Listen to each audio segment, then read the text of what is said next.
Hello and welcome to Life with Francie podcast.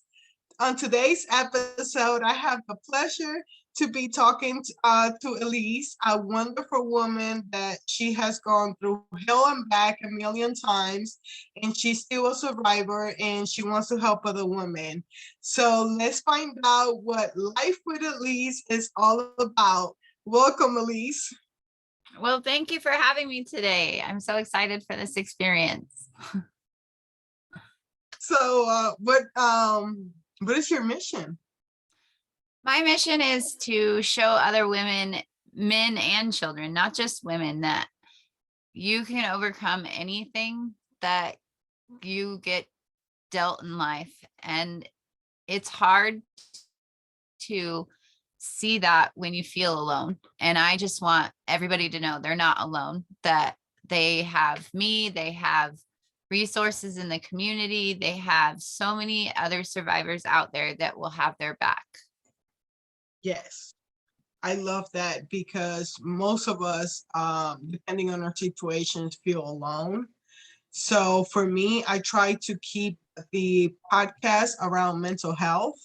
Mm-hmm. And because I have survived abuse also, I'm not open with my story yet. So I love watching your TikTok, and I know that it's helping so much women and men out there. And I love too that you're not just talking to women, like you're taking care too of men and kids Mm-hmm. because they need help too. Yeah, the thing that a lot of people don't understand is that men are abused just as much as women, but they won't speak up about it because they don't want to look weak. And women go through that too, but men hold it in a lot more. And so I want the men to know also that I'm here for them, my husband is here for them, and that we can help them find the resources they need to get out of the situation that they are in. I love that. So, but yeah, it's been mental health. I mean, you said that you haven't been open about your abuse, and it took me about 11 years to even say some things to my husband. And there's times that I will post a TikTok and my husband will be like, I didn't even know that. Or my family will be like, I didn't even know that. And it's, you know what? And even in making those TikToks, there's things that I haven't even faced until maybe I've made that TikTok. And I don't know why I made that TikTok other than I felt led to. And I hope that it will touch somebody's life and help them see that they're not the only ones out there.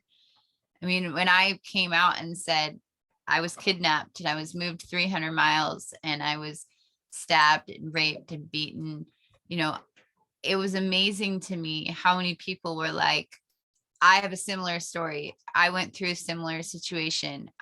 And it was like, I felt alone for 11 years and I lived in my own head that I can't speak of this. Nobody will understand it. But then after I started speaking about it, I realized there's thousands of people out there that will understand it. Oh yeah. I can relate. Yours was with a partner. Yes, I wouldn't call him a partner. He Yes, was of course. he was a man that the community, he grew up in the same community that I grew up in, and everybody knew him and everybody encouraged me to date him and said that he was a great guy. And I invited him out one night, to go out with a group of friends. And I took 3 sips of my first drink and I don't remember the rest of the night. I woke up the next morning and in his apartment, and 4 weeks later, I found out I was pregnant. Um, my mother told me not to embarrass the family and to stay with him. And I had no feelings for him. There was no emotional connection. It was just, I didn't want to let people down. And I felt like I needed to do it for them, not for me. And that I needed to try to keep the family together for my baby that I was pregnant with. And it was like 4 weeks later, he moved me 40 miles away from all my family and disconnected me from all of them. And then after that, after the night that he stabbed me and attacked me for about 4 hours, he had kicked me so hard in the kidneys that I went into acute kidney failure, and I had to be admitted into the hospital, and I had to lie about my story because he told me to. And it was 3 days after that that he told me, if you don't get in the U-Haul, I will kill you. And he moved me 300 miles to his mother's home. And I was kept in a 10 by 10 bedroom and only allowed to come out if I was cooking or cleaning or caring for his stepdad was dying of ALS. And so they had me caring for him and then cooking, cleaning. But other than that, I wasn't allowed to go out. I wasn't allowed to have any contact with any of my family or my friends. I wasn't allowed to speak to anybody like his family or his friends. It was always he spoke for me. I was never allowed to speak. So it was rough. It was a rough go for I lived like that for 5 months with him in Washington. And then I escaped. And that was really hard. I bet. How do you get the strength, the wisdom for the plan, and the strength to actually achieve it? Well, I'm a religious person, and I wasn't back then, but I was. And I grew up with religion, but I hadn't put my faith into God, and I did. I would lay there nights and think, okay, God, just kill me now. Like, I don't want to do this anymore. But I never died, and my daughter never died. And I knew that God had a purpose for me through that. And so after I had my daughter, I just started finding any nickel, dime, penny I could find. I mean, literally, like, I was at the grocery store with him one time and went through all the coin machines and just picked up any coin I could if he wasn't looking. I would rummage through his mom's purse and just take, the smaller coins, not the bigger ones, because I didn't want to be caught. And when my daughter was 13 days old, I had enough money to buy a train ticket. And I went to his stepfather, who was also abused. And I said, I have this bag of change and I want to go home. And he paid for my taxi to get to the train station while my ex and his mom were at work. And I rode the train home. And I mean, he followed me, and I fought with him for 3 months after that. But that was the time where I was like, I'm not going to live like this. I am done, and there's a purpose for us. And I just kept fighting. Wow, that is amazing. And I can relate about like knowing about God, knowing about the spiritual world, but really not into like something really bad happens that you're like, okay, God, I know that you're there. I need like proof. Get me out of here. Because for me, it was a different situation, of course, but I felt trapped, and that's when God helped me get out of the situation and find the strength. I'm trying to process. I know it's so much. I have a horrible toxic habit of just introducing myself like, hi, I'm Elise, and I was kidnapped and moved 300 miles. And I never spoke of it. I never ever spoke of it. And then now I just tell everybody. I have no shame. I'm just like, yep, this is me. This is who I was, and God saved me. And I know that God was part of it, because I have like 3 very, very strong angel stories in my story of survival. 3 people that have helped me that cannot be found. I mean, we have searched on TikTok, we have searched on Instagram, one of them was a nurse when I delivered my daughter, and I even paid to get all my medical records. And there was a woman on Instagram who got a hold of me, who worked at the hospital that I had my daughter at. And she told me how to find the nurse's name so that I could go back and thank her. and I cannot find that nurse's name, and nobody at the hospital remembers that nurse. And it was like, and she was there the night I had my daughter, and then I was readmitted 5 days later and had to stay 5 days in the hospital because um my birth my birth experience itself is just like super tragic, and he wouldn't allow me to have any epidural or pain medication, and so my body overtook itself and I pushed my daughter out at 8 centimeters, and so I just destroyed everything, and I bled and I hemorrhaged. And this nurse was on duty again when I was readmitted 5 days later, but she's not in any of my medical records, none. Can't find her name. What? And I know for a fact because she was this beautiful African American woman, and I've researched every single nurse's name in my records, and they're all Caucasian. And it's like, where is this woman? Where did she go? Oh, she must be an angel. And I believe you. Oh yeah, my gosh, that's amazing. yeah. So I mean, I know that God saw me through that, and I know that he didn't allow me to go through it. He helped me through it. And now I need to take that experience and show others that God can help you through anything.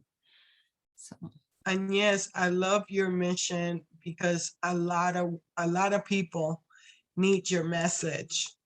That's why I'm getting the strength. And maybe if I have more people talking about their life, I will feel more comfortable talking about my life. yeah, I mean, Because I know that my story will help others too. So please keep going. And yeah, don't say that it's too much when you introduce yourself. I do the same. Trust me, my friends are like, whoa, what did you just say? yeah. I love gotta, when I'm like at a barbecue and like I read the room and I'm like, now this is the time. And I'll just like drop the bomb. And it's like everybody's like, oh, it's like they don't know what to say to me. but I'm more people need to talk about it because there's a stigma around everything that you're speaking of, because not a lot of people are like, this is what I survived. yeah. Yeah. It's, a lot of people, they just run to drugs and they run to alcohol. And I did. I mean, I'm not going to lie. For 3 months afterwards, I was drunk every day of my life. Like I was trying to drown it out in alcohol. And then I just realized, like, wait a minute, like my mom was an alcoholic, my father was an alcoholic, and look at what I grew up like. And I don't want that for me. I don't want that for my children. And I just put the bottle down. And then I realized, for 11 years, I held it in. One of the biggest things I held in, and it is because I'm a Christian woman, and I owned a Christian school, and it wasn't something that I wanted to just blow out there. But when I was 4 weeks postpartum with my daughter, my ex attacked me in a park and raped me from behind. And I became pregnant and I had an abortion. I was pregnant with twins, and I would have had 3 kids under the age of 1. And I wrote a 14-page paper in high school about how there was never an option for abortion. Abortion was never an option. And then I found myself on the steps of Planned Parenthood. And, I'm not proud of it. I don't say go out and do it, but I did it. And I can't be a hypocrite, but there are other options, but at that point I felt so alone and like I had no other option. So that's another thing I really want to show women is like, when you feel alone or like there isn't another option, there is always another option. You just have to reach out. My inbox is always open. My email is always open. I mean, I just want anybody to reach out to me. That is a topic that a lot of people are having it right now. I try to stay away from it. Yeah, me too. I have a hard time. But I don't want to put the thing out there. I am neither one, pro or con, because I don't know the situation. And I have heard some stories that it's a life or death situation. And that gave me a different perspective to the whole topic about it. Mhm. As you can see, I am uncomfortable. No, I Not just like, judging you, and I don't want to feel oh, no, uncomfortable no, in that not at way all. because I'm Not not. at I all. truly understand that. That is a lot for anybody. And that is something that the person that makes the choice has to live with. Mm-hmm. So that Exactly. that in itself is a lot for anybody. Well, you hold it in. Like I held that in for 11 years and it destroyed me. Like it destroyed me. And I didn't never spoke of it. I was mortified of it. Didn't I only I probably 5 people in my life knew about it. That was it. But it was my choice. And Yes. that's what I got to the point of like, I can't hide behind anything anymore. Like I have to just be an open book because I need people to know what shaped me into who I am and that God forgave me for that Yes. choice. Like I Did you gave that. forgive yourself? Yes, I have forgiven Yes. myself. Yeah. But it's just I I started this journey. I did not expect to get as big as I am. I feel honored and blessed every day that I open my phone and I have thousands of messages and thousands of followers. And I'm over here like I'm just this regular normal girl from Oregon that, did something, but I'm now doing God's work to show others that he can get you. Oh, 100%. Like, And people forget that his crew was a bunch of sinners. yes, thank you. Yes. Yes. I think So the people craziest forget thing, that part.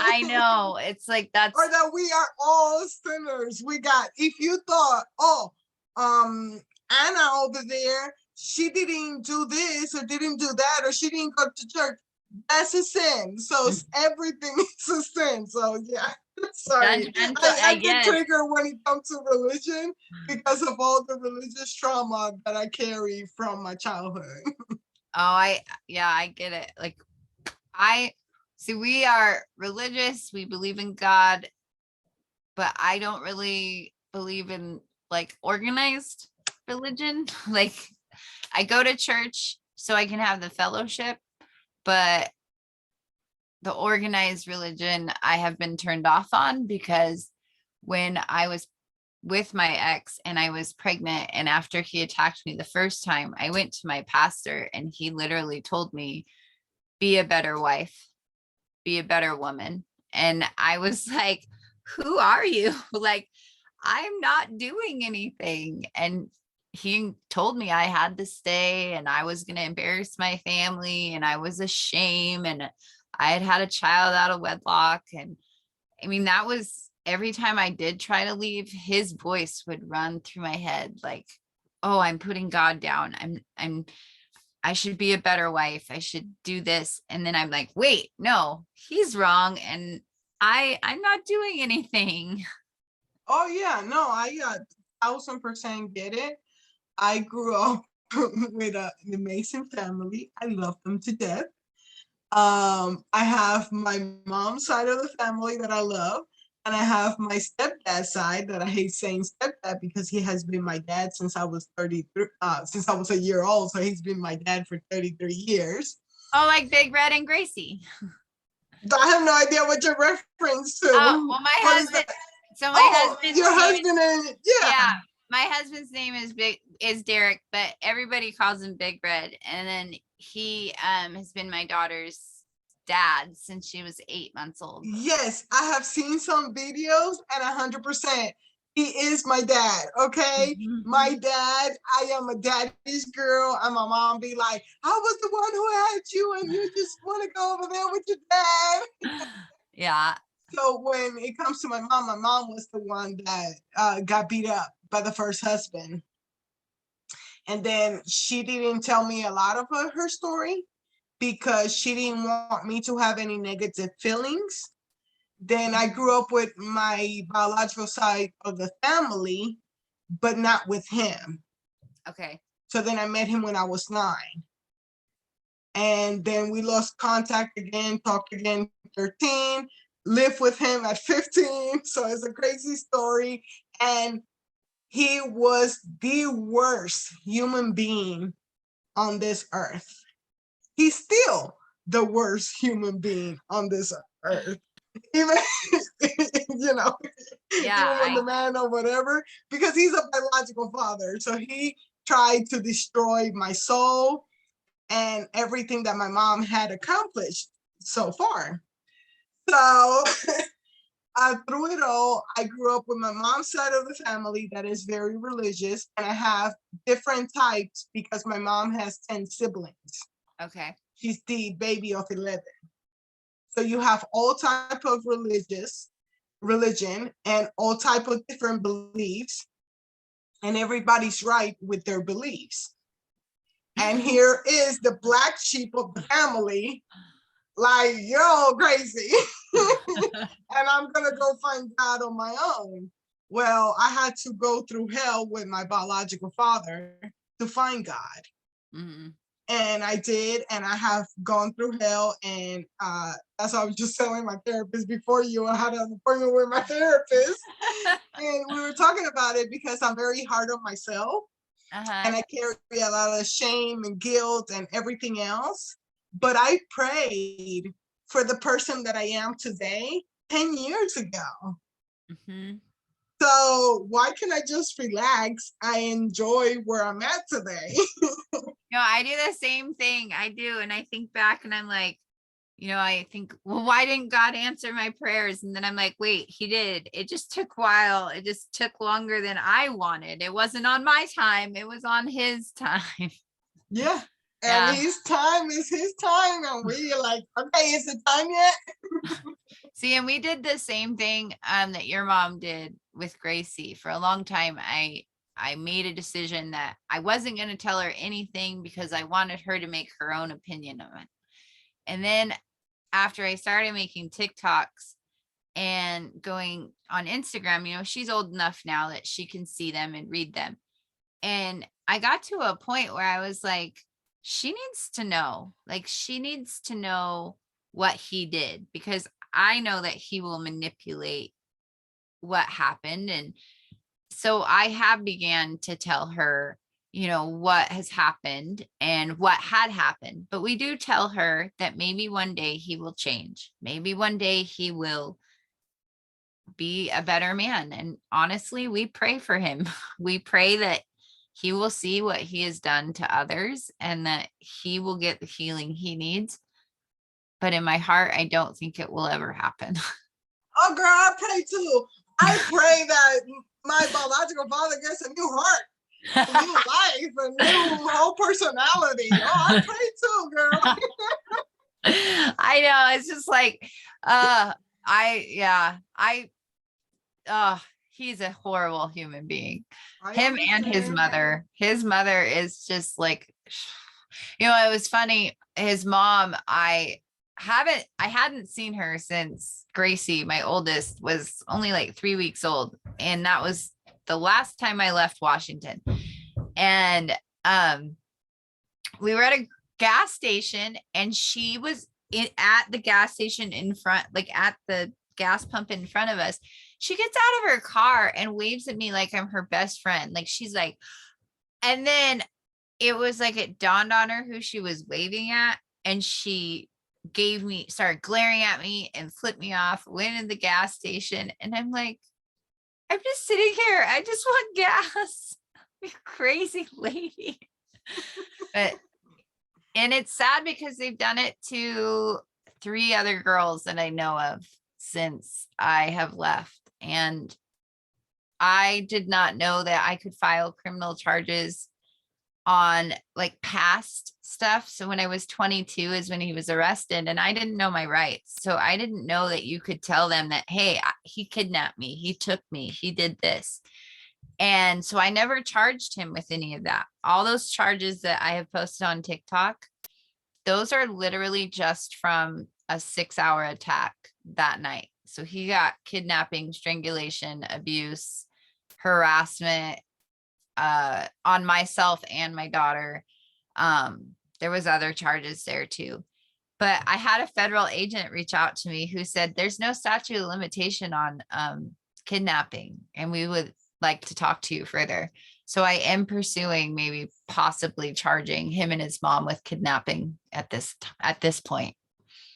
Yeah, no, you have to do what you have to do, and I'm glad that you're talking about it because, yeah, a lot of people don't know what their rights are, and Mm-hmm. they can't because the cops, or the whole thing that they don't come and help you or whatever, they do come and help you, but you Mm-hmm. have to know you can get help for that situation. So I'm glad that you're bringing light to that you didn't know that you could place charges on something that happened in the past, bring it back in the future, and that other higher ups in the legal department are reaching out to you and want to proceed to do more. I really hope that he gets proceeding for all that stuff. Yeah, I hope so too, but it's in God's hands. Yeah, 100%. So if people want to know more about you, where they can find you. I'm on Instagram, I'm on TikTok, and then I just actually launched my website. It's just Elise hashtag Stevens, or not hashtag, Elise dash Stevens .com. And then I'm in the process of writing my book. And Yes. yeah, it's been a process in itself. I am not a writer at all, and I have it written in my head, but to put it on paper is really hard. So I am interviewing ghostwriters and publishers over the next couple weeks, and hopefully going to hire a ghostwriter to help me write it. Just to add, like I'll do the story and then they just add the book part of it. Yeah, no, I get it, girl, and I I love it. Do yeah, you, girl? And you definitely have to come back when it's done, I and we'll do will. another interview, and I'll promote the heck out of the book. Well, thank you so much. Yeah, someone said I need to do a follow-up weight loss book on it because they've also lost 160 pounds in the last year just from telling my story. Like I What? yeah, Oh yeah, my God, girl, we can be here all day. Come on, tell me about it. yeah. My mother was also very abusive my whole life, and so I went through 35 years of abuse pretty much. And my whole entire life, my mom told me I was fat, and she would tell everybody, she's just the fat one. She's just the fat one. And so I hid behind food. I learned to hide behind food. I learned that when I was sad, I would eat. When I was mad, I would eat. I mean, I was just the fat one, right? So what did it matter? I was just a fat one. I mean, it was mental. It was totally mental for me. And 2 years ago, my family and I, my children, my husband and myself moved 300 miles to help my mom during COVID.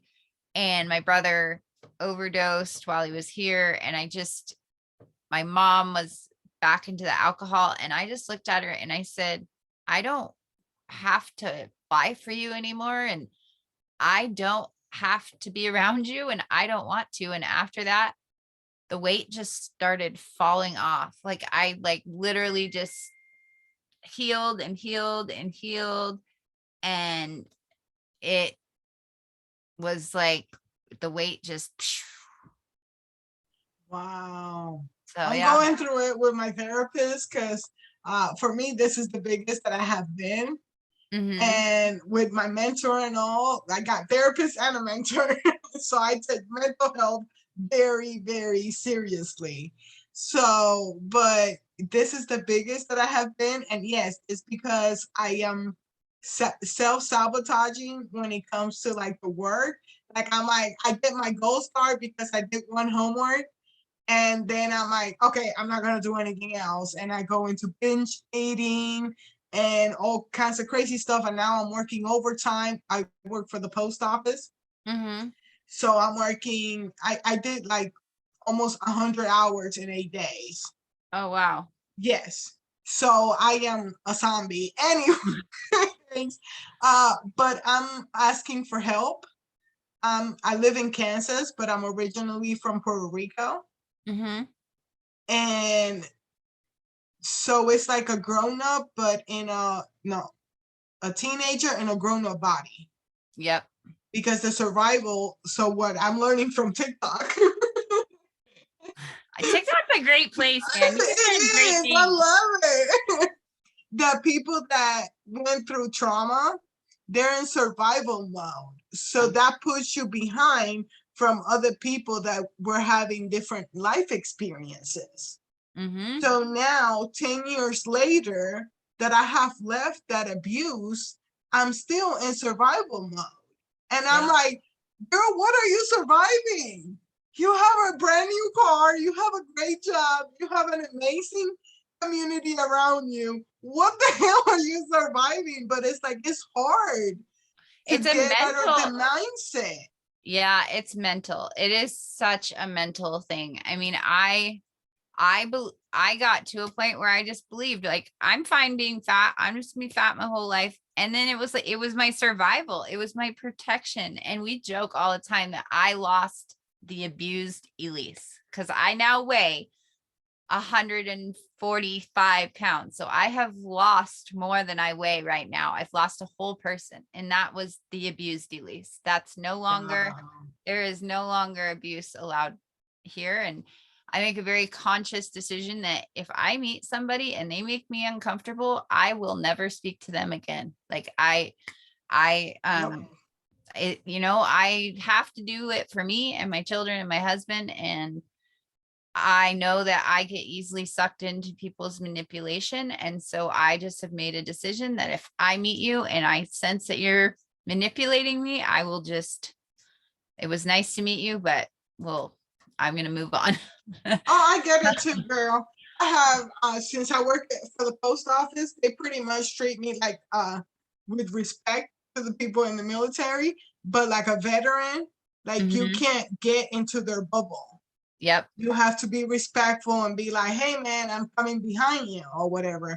Yeah, I have people come up too close and I'm like, whoa, hold up, too much energy at once, because like I feel like I'm an empath. And like sometimes, you can feel people's energy. And yes, if I feel anything that just gives me the creeps or whatever, bye-bye. Sorry, have a good day.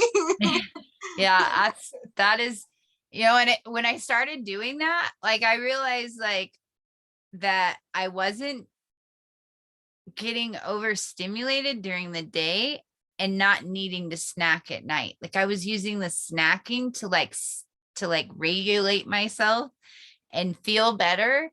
And I realized that when I took the negativity of other people out of my life throughout the day, I didn't need that regulation at night for the food, because I would eat and eat and eat only at night. Really, I wouldn't eat really during the day. I would just sit down and snack and eat. Well, I'm also an autistic specialist, so I know a lot about regulation, overstimulation. And what I've realized is I used food to regulate my body because I was overstimulated from all the negativity in the day. And oh my gosh, girl, you're like blowing my mind, because for me it's work. So yeah, I use the food because I'm so stressed at work that I'm like, let me just go to the gas station and get me some snacks. yep. But I hire a grown-up assistant. That's what I call her. So hopefully she's gonna feed me and do meal preps, because I'm very lazy I'm doing it all. And I'm the type of woman that I don't believe that I need to do it all. So I'm like, please, somebody help me. I have the money because I work hard. So I just need the help. So she was like, girl, I got you. I'm doing your cleaning, your groceries, and meal prep. So I'm like, heck yeah, because hopefully now I can eat more vegetables. She makes healthy desserts, so I can have some healthy desserts instead of a bag of gummy worms at work. Yeah. Yeah, no, I get it. I do. It's hard to get to that point mentally where you're like, I need help. And that's another thing I just want people to know is it's not weak to ask for help. Amen.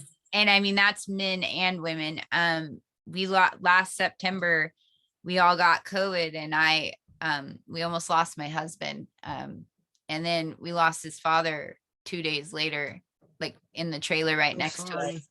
And my husband really got low. I mean, after that, and depressed, anxiety, couldn't function. We almost lost everything financially. It's just been really rough. And he asked for help. Like, he finally got to a point where he went to the doctor and he asked for help. He asked me for help. And I told him, I said, you're not weak. You're stronger to me. You look stronger to me when you're asking for help, when you're admitting that I can't handle it all. I can't juggle it all. I need help. And, that's another thing we really raise awareness for on TikTok is for the men, like, reach out, ask for help. Don't go through a mental crisis.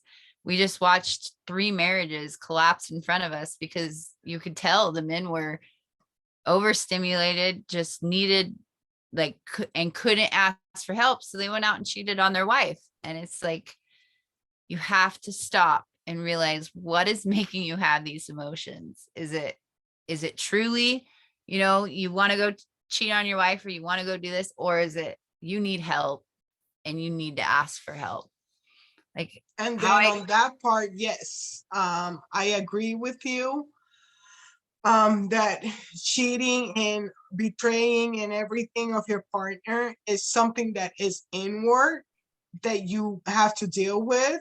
And now I'm in a toxic, awesome poly relationship. Oh. So, but that way too, for women and men, you don't have to cheat anymore. You can have the open, oh my goodness, now I can speak. The open conversation of, hey, I would like to have multiple partners. I don't see myself in a monogamous relationship. Now, if you do want a monogamous relationship and you're still doing stuff on the side and sneaking and lying, then that's something inner work that you have to do, either some childhood trauma or something that you haven't dealt with. So, like, one of the men that we just watched cheat on his wife, they actually got back together because I helped them. And I told him, I said, I'm pretty sure you're on the spectrum. Like, you could just tell, like, he's, an adult with undiagnosed autism. Like, you can see it. And I said, when you were a child, you only got attention when you destroyed things. I said, and that is the pattern that you got used to. And when you seek help or you need help, you go back to that childhood way of doing it and you destroy the most important thing in your life. I said, and he was like, oh my goodness, that's exactly what I did. And I was like, so instead of destroying that, just say, hey, I need help. And he did. And he's getting, I am the queen of self-sabotage, girl. Yeah. So I get you 100% on what you're saying there. Cause I'm like, oh, there's not a tornado. Well, let me create one. Right? I do that all the time. And that's why I did the mental health evaluation, and I'm like very open about it.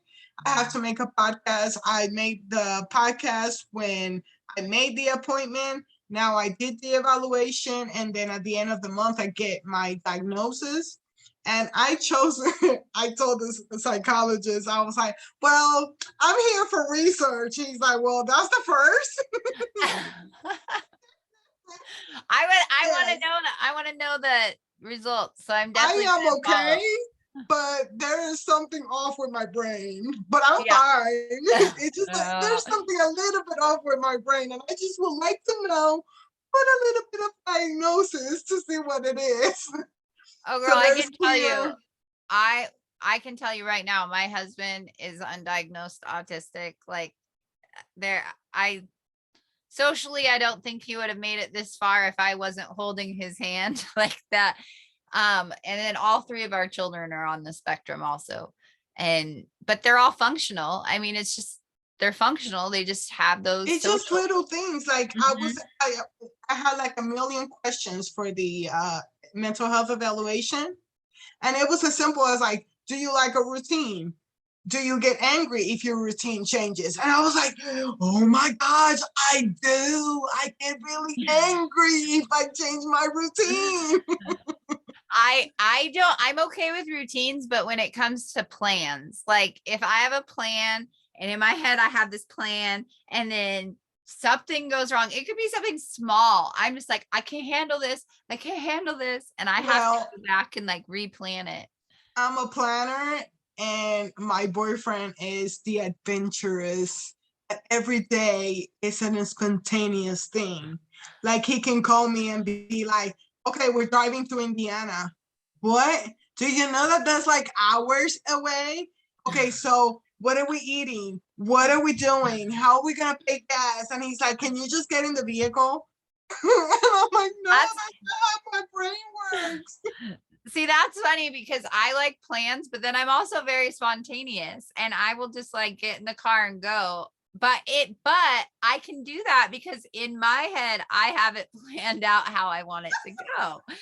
Like it's not, it's and nobody around me can be spontaneous because it's my plan. It's not Yes. anybody else's plan. Okay, yes, I can be spontaneous, but you can't bring your spontaneous, whatever the word that is, to me. Spontaneity. I'm exactly the same way. I love it. So I let me love know your it. diagnosis so then I can be diagnosed. No, I'm joking. I'll definitely let you know, girl. I love talking about it just because with a name like I had this lady on TikTok again. I would love to have her on my podcast, but she's like out there. She got like thousands too. And she talks about ADHD. And there's another neuro something. Anyways, it's a big word. It's like the actual diagnosis of ADHD.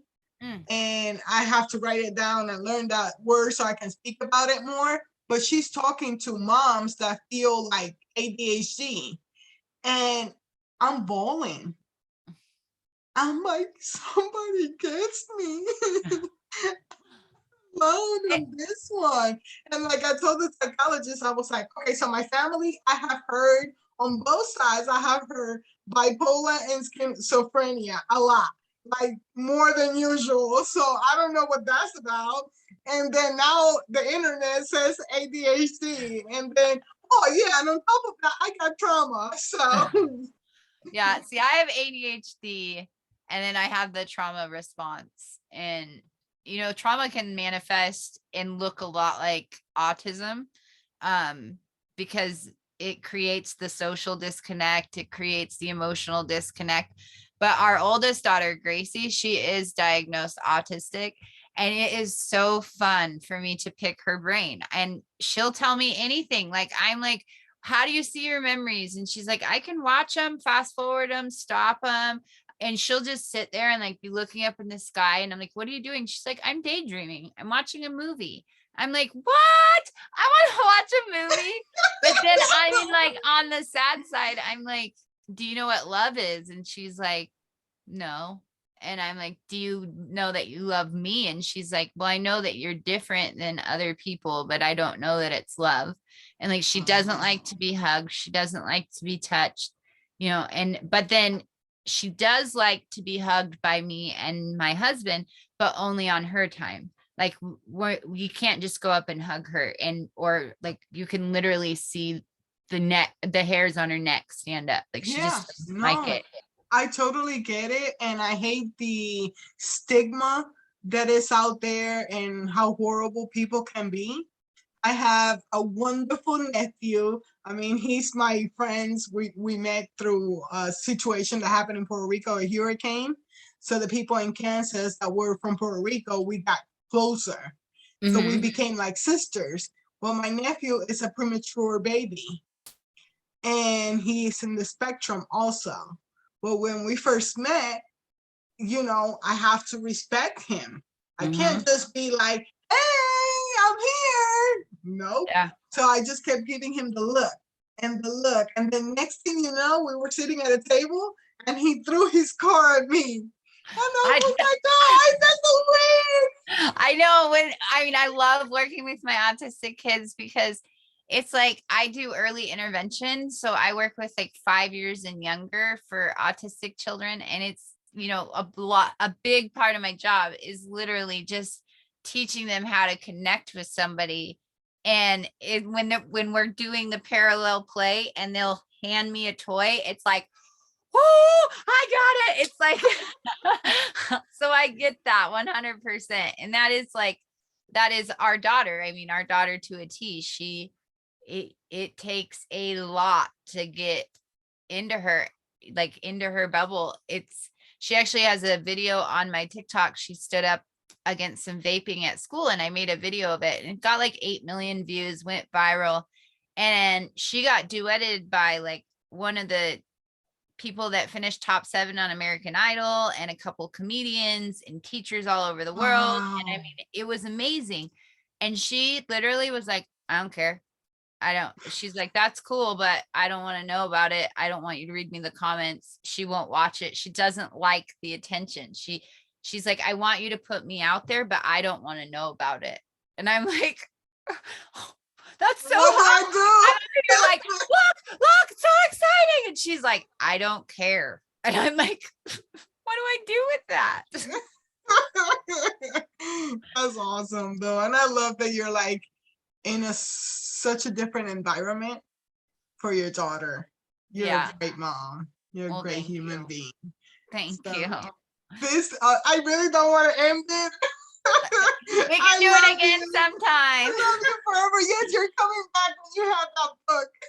All right, I will definitely. And thank you so much for inviting me on your show and having me here. I really appreciate it. You're actually my first podcast that I've been a guest on. What? That's Yeah, awesome. you're the first one. You're the first one I've accepted. I get like super camera shy, and I've been working on like talking in front of the camera, and I felt confident enough to do it, and so I accepted it. So I really appreciate you giving me. That melts my heart. Thank you so much. You're I really had a welcome. blast. I'm already following you on social media. I will put the links in the description of the episode. So if anybody else wants to follow you, they can. She definitely has an amazing story, and I love her TikTok. So please go and watch her. She got a strong message mission. Well, So, thank you. All right. thank you so much for listening to another episode. Have a blessed day.